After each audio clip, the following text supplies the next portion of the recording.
la salle Jules Ferry du musée de l'école d'autrefois. Je me présente, je m'appelle Mademoiselle Hortense Lebonbec. J'insiste sur le mademoiselle, s'il vous plaît. Voilà. Alors, vous êtes dans un espace où vous allez voir des petits QR codes un petit peu de partout. Voilà, alors vous les flashouillez là avec votre appareil. Moi, je ne comprends rien à cette chose-là. Bon, vous allez découvrir des choses passionnantes. Moi je suis là pour vous parler de l'école d'autrefois, c'est-à-dire de l'école du 19e et même un petit peu d'avant. Alors, une date importante, vous voyez, c'est 1833. Parce qu'en 1833, on oblige les communes de plus de 500 habitants à avoir une école pour les garçons en priorité. Alors les maires ne sont pas très contents, parce que ça fait des frais, il faut trouver un local. Alors des fois on trouve le fin fond d'une étable. Bon, on n'y croit pas trop à cette histoire-là. Parce que ce qui importe, vous voyez, c'est que les enfants, ils aident les parents dans les fermes. Voilà, j'enlève ma petite image. Voilà, et cette école, elle va évoluer tranquillement jusqu'à la fin du 19e, où là, par contre, il y a un personnage très important, voyez-vous, qui s'appelle Jules Ferry, d'où le nom de la salle, vous vous souvenez.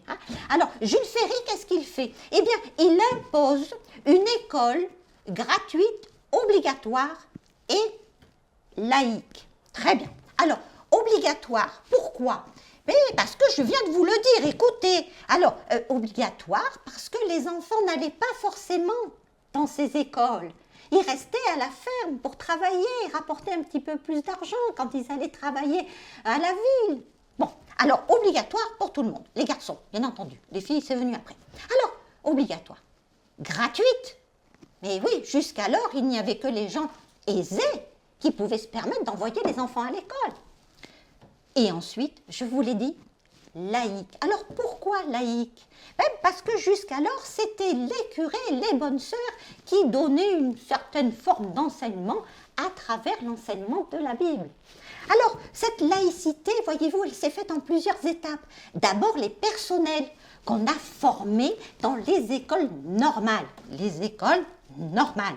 Et on a fabriqué ce qu'on appelle les hussards noirs de la République, dont vous avez un exemple ici sous vos yeux. Alors, ces hussards noirs, ils sont partis dans toute la France pour enseigner et surtout pour faire passer ces valeurs humanistes. Au-delà des enfants, ils essayaient de faire passer tout ça aussi aux parents. Voilà. Et alors, cette laïcité, d'abord à travers les personnels. Et ensuite, à travers les livres, les ouvrages, l'enseignement. Vous voyez, par exemple, la morale. La morale, elle est devenue laïque. Elle n'était plus chrétienne. Et oui. Et ensuite aussi, laïcité à travers les bâtiments. On crée des écoles, les écoles de cette fameuse République, et dans ces écoles, pas de traces de crucifix. Voilà. Alors, nous allons suivre la découverte de cette salle par deux objets absolument extraordinaires. Je vous en prie, suivez-moi. Alors, vous m'avez suivi, c'est très bien, parce que là, je voudrais vous présenter cet objet. Voyez ce bureau qui a des dimensions quand même assez incroyables.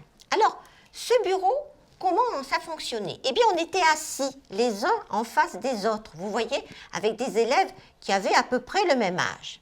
Et là, au bout de ce bureau, il y avait un élève un petit peu plus âgé, qui écoutait les consignes du maître et qui répétait ces consignes aux élèves qui étaient installés. On l'appelait, cet élève, le répétiteur. Répéter, répétition, tout ça, vous avez compris. Voilà, alors cet objet, 1820, il est encore plus âgé que moi, vous vous rendez compte? C'est quand même pas mal. Et donc ça, c'est cette forme de bureau, on s'en servait à un moment où on appelait l'enseignement mutuel. On était ensemble. Et voilà, tout s'explique. Nous sommes devant un objet absolument extraordinaire et je dois même dire unique.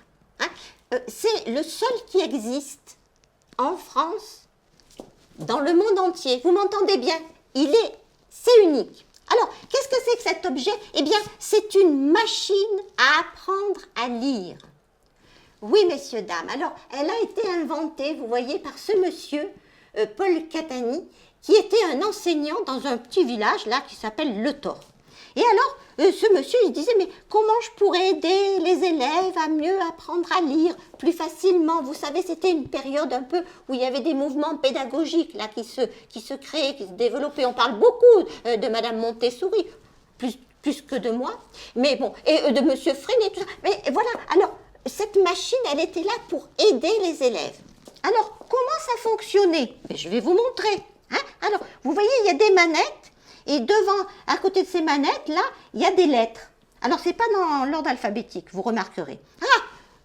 Vous avez vu, moi je touche. C'est formellement interdit. Bien. Alors, ces manettes, elles bougent dans ce sens. Alors, vous regarderez en haut ce qui se passe. J'ai ouvert une petite trappe. Et après, cette manette, je peux la déplacer. Ah ben non, pas celle-là, tiens. On va déplacer celle-là. Voilà. J'en fais pas plus parce qu'après, je vais me faire un tour de rein. Ça serait dommage.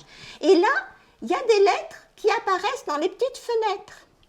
Alors, on ne sait pas très bien, en fait, comment M. Catani l'utilisait, même si on a des écrits. Hein, parce que cette machine, elle nous a été prêtée par sa petite fille. Alors, je vous raconte l'anecdote, parce qu'en fait, elle l'a découverte au fond d'une remise. Parce que pendant la guerre de 39-45, il a été obligé de la démonter pour laisser la place dans sa classe aux Allemands qui avaient réquisitionné l'école.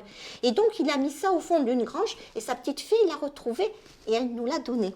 Et alors, on pense qu'une fois que les lettres étaient affichées, eh bien, il pouvait demander aux enfants qui étaient dans la classe de lire, alors soit les syllabes, soit les mots qui étaient affichés. Voilà, c'est absolument extraordinaire. J'espère que vous avez bien retenu, écouté tout ce que je vous ai raconté. Parce que maintenant, vous allez pouvoir découvrir d'autres espaces. L'espace Jean Zay et l'espace Célestin Freinet. Voilà, j'espère que cette visite vous plaît beaucoup, hein, mes petits loups.